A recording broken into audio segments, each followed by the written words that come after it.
The Samsung Galaxy S4 was a record-breaking all-time sales record for Samsung. It may have been made out of plastic and ran a heavily skinned Android software, but it was a great Android device for millions. And let's face it, Android wouldn't be where we are now without Samsung. So when Samsung scratches their heads to make the new flagship, we all tend to look. And the result of that is the Samsung Galaxy S5. Now I've used this device for the past 2 weeks, and I'm ready to give you my full review.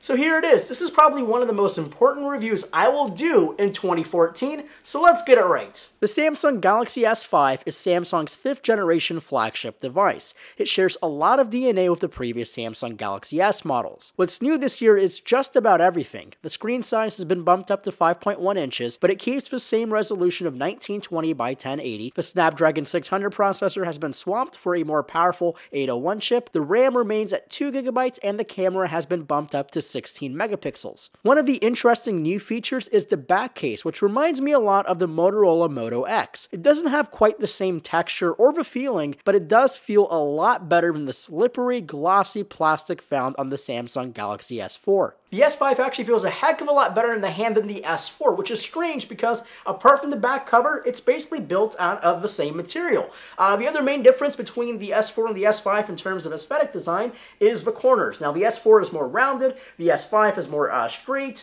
but that's about it. Taking a look around the phone, you'll see the slight changes on where the things are placed. For example, the headphone jack is now on the left side. Also, you'll see a new cover door for the micro USB 3 charging port. This sort of reminds me of the sliding door on the Samsung Galaxy S2, but it's a lot less cooler than the door. But you're probably wondering why you need a cover to protect a micro USB port. Well, if you also lift up the back cover, you'll see a rubber gasket. This phone is IP67 rated, which means it's able to withstand being submerged into 1 meter of water for 30 minutes. Now, you can't go scuba diving with it, but you can drop it in the sink, or face it, the more common thing to do is dropping it in the toilet, and that shouldn't cause it too much harm. But if I were you, if it drops in a used toilet, flush it down. It's ruined anyway. So here's a glass of water, and here's the Samsung Galaxy S5. We'll just drop it in here for a few seconds and make sure our phone still works.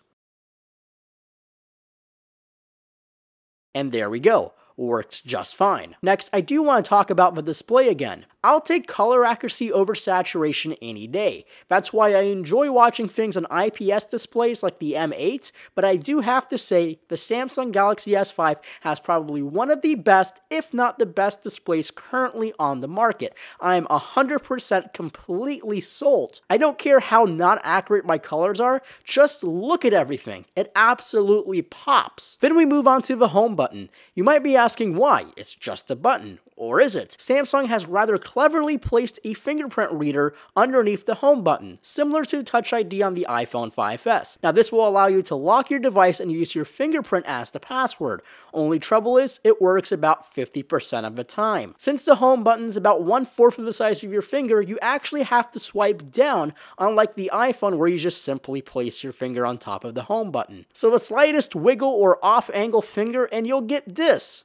A fingerprint error. So then it becomes more of a hassle rather than a security step to protect your phone. So please, use a different type of security measurement. Next on the list is the heart rate monitor. This is probably the funniest, most gimmicky thing on the new S5.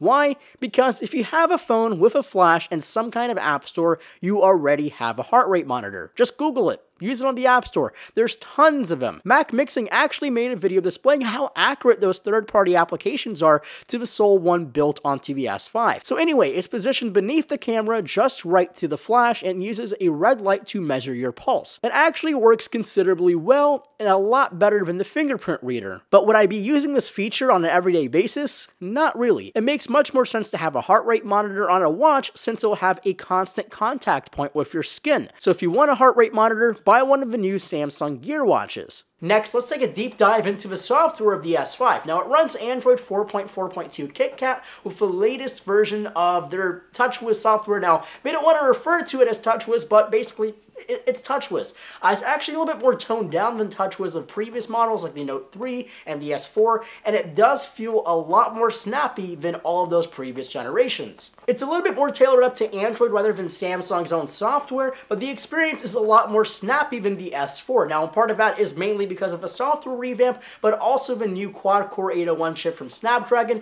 Now, that's pretty comparable to the actual 600 processor found on the S4.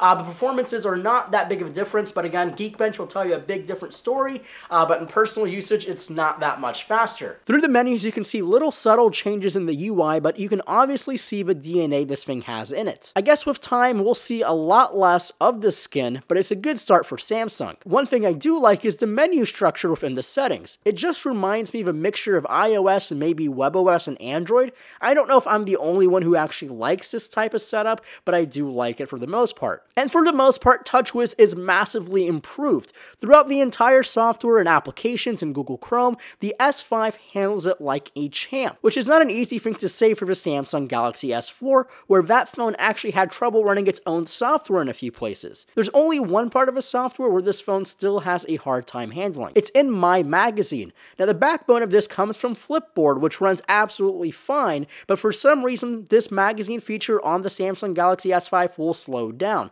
especially when you fire it up for the first time that day. Now, MyMagazine is not a feature I will use on a regular basis. I only use this for the sole purpose of reviewing this phone. Now, I found it to be not entirely useful because it's not as flexible as things like Blink Feed or sole applications like my news applications. Now, the biggest shift in this industry this year is the focus on battery life. I think this year and the year next will be the biggest game changers in battery performance, and you don't have to thank the people who make your batteries, but it's the people writing your software.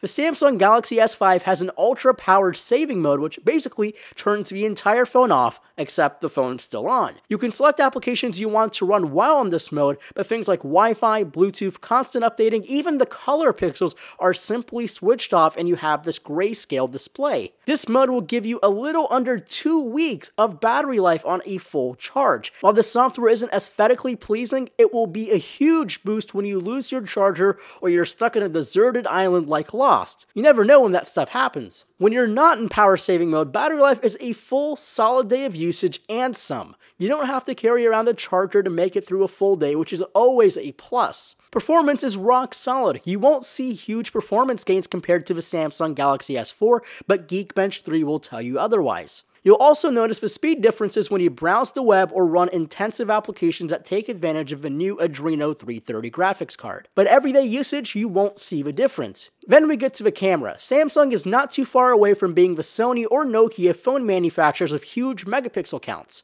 This one has 16 megapixels to be in fact.